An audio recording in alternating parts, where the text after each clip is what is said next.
Eu gostaria de começar falando, principalmente a respeito dessa questão, na verdade, da gestão democrática, né? Então, a gente precisa entender, no nosso caso, que estamos inseridos dentro da educação, que educação se constrói com democracia.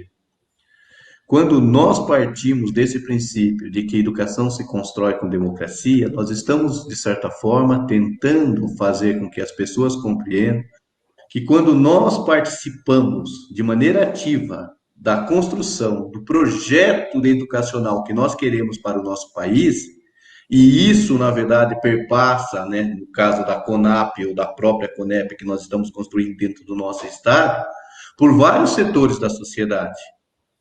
E são justamente, na verdade, essas agremiações ou setores da sociedade que fará com que a gente possa levar, né, a um projeto de fato de uma educação melhor. Então, a gente precisa, de certa maneira, compreender a importância da democracia.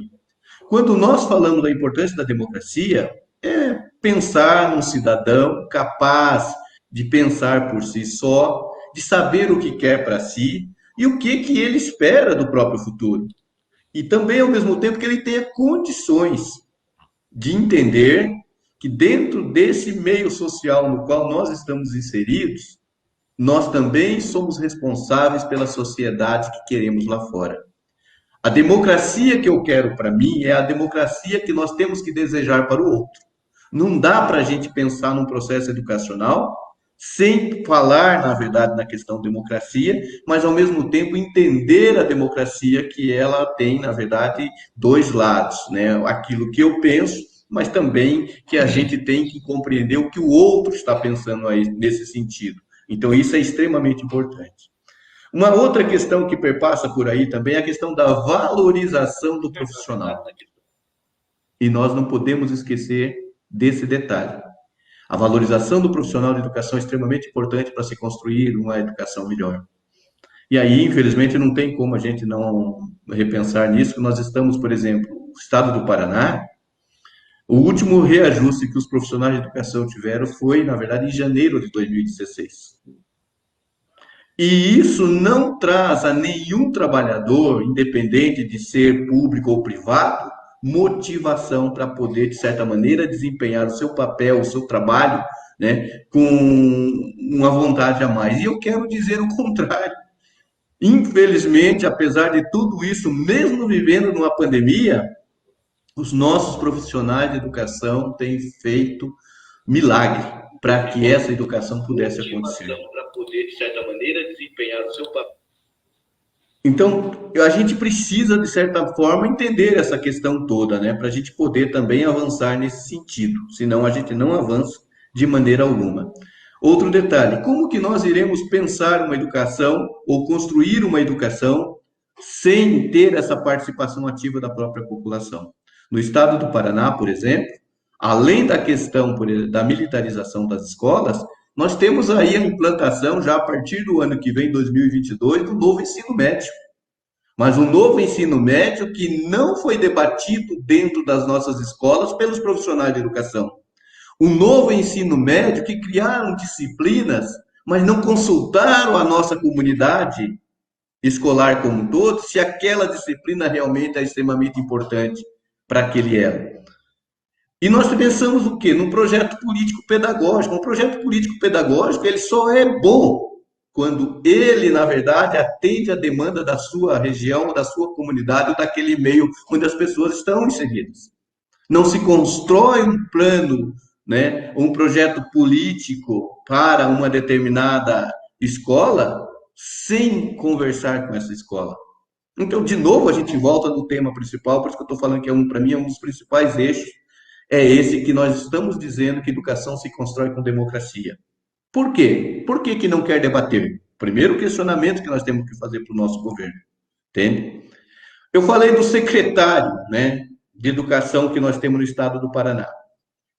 Infelizmente, eu fico um pouco preocupado com isso, que já aconteceu lá no governo Jaime Lerner. Nós tivemos também, né, Alcione Saliba como secretária, mas era uma economista, não tinha, na verdade, digamos assim, noção alguma de fato do que é a educação como um todo, e nós sabemos que o processo ensino-aprendizagem é muito complexo. Ele depende de estrutura, depende de condições humanas, depende, na verdade, né, de quem está do outro lado, vai aprender, se ele tem também as condições, se ele tem uma boa alimentação, se ele tem estrutura em casa, pelo menos no caso familiar, né, para poder, de certa maneira, também avançar. Então, nós precisamos aí entender que eu estou focando mais nesse eixo que envolve a educação, mas eu gostaria também de dizer assim, porque nós precisamos entender que a educação ela depende de vários eixos. E a valorização desse profissional também tem que ser pensada desta forma. Senão a gente não vai avançar. E sem pensar na formação, né? A formação também tem que ser qualificada. E após a formação, nós temos que ter qualificação desse profissional que está dentro da educação. Como que isso tem acontecido, ocorrido dentro do estado do Paraná? Nós não temos investimento nenhum. Se o professor não procurar por conta própria, investir em si próprio, ele não vai, na verdade, ter uma qualificação melhor. E isso está acontecendo no nosso estado. Aliado à falta, na verdade, de reajuste salarial, como eu falei desde 2016, sem financiamento para compra de equipamentos tecnológicos, seja um notebook, seja celular, seja, na verdade, né, algo que venha, né, atender às necessidades daquele momento. Tudo isso tem ocorrido no nosso estado com financiamento do próprio profissional. E, além disso, qual é a preocupação do nosso governo? Com o INDEB, com números. Não com saber, não com o conhecimento, né, de fato adquirido por cada um dos nossos indivíduos. A questão, por exemplo, da pandemia trouxe para nós uma realidade difícil em todos os sentidos. Porque pensar em IDEB numa condição adversa como essa que nós estamos vivendo hoje é demonstrar de fato que não temos preocupação com a educação e se tem uma educação egoísta, porque não pensa quem está do outro lado, na outra ponte, ou do outro lado da ponte, vamos dizer assim, que são os nossos jovens, né, os nossos estudantes, de uma maneira geral. E penso eu, Paulo, que essa dificuldade não é só da educação básica. Ela acontece certamente em grande número dos nossos jovens que estão frequentando hoje, ou tiveram a oportunidade de frequentar, né, as nossas universidades. Né? Fazer, de fato, digamos, uma formação que pudesse trazer a esse indivíduo uma condição de vida melhor. Então, a gente tem realmente muitas preocupações aí nesse cenário todo. Tem a questão do golpe, né, que também é preocupante, e temos o financiamento da educação.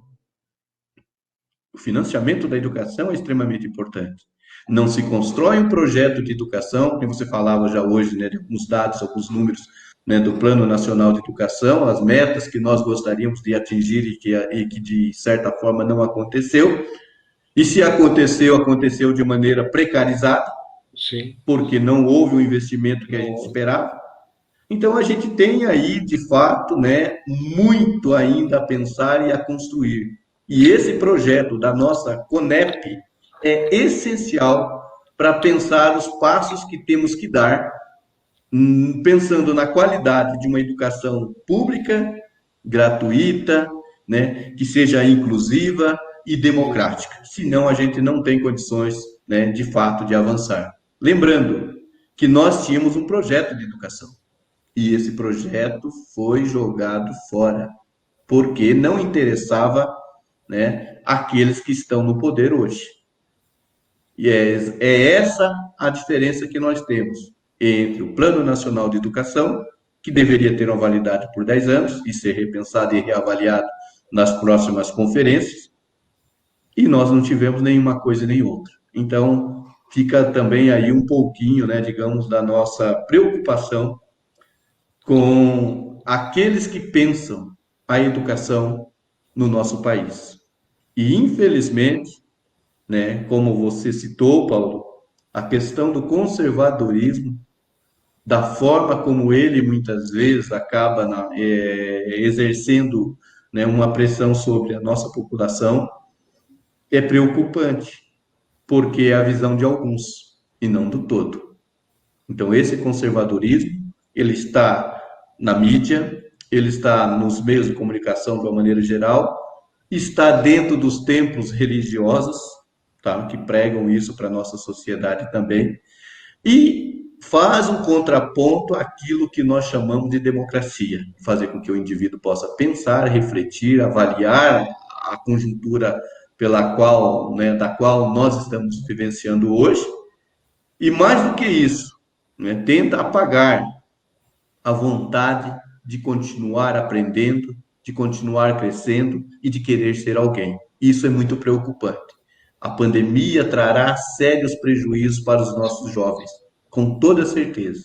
Então, nós precisamos também, dentro da CONEP, pensar os efeitos da pandemia na educação básica e, consecutivamente, na educação superior ou educação profissional como um todo. Queremos a educação profissional, sim, acreditamos nela, ela é importante, mas nós precisamos, antes de tudo, pensar numa educação que seja voltada para o cidadão, para a cidadã, da melhor forma possível, avaliando, inclusive, a sua regionalidade, para que ela, de fato, possa ter algo, né, de acordo com aquilo que a sociedade possa estar necessitando ou oferecendo naquele momento. Eu acho que a gente tem que pensar realmente de maneira muito séria em todos os focos. Eu até peço desculpa ao Paulo, porque a gente acaba, na verdade, focando mais num dos eixos, digamos assim, mais na questão Sim, educacional, porque é com ela que a gente tem, na verdade, digamos, um compromisso nesse momento.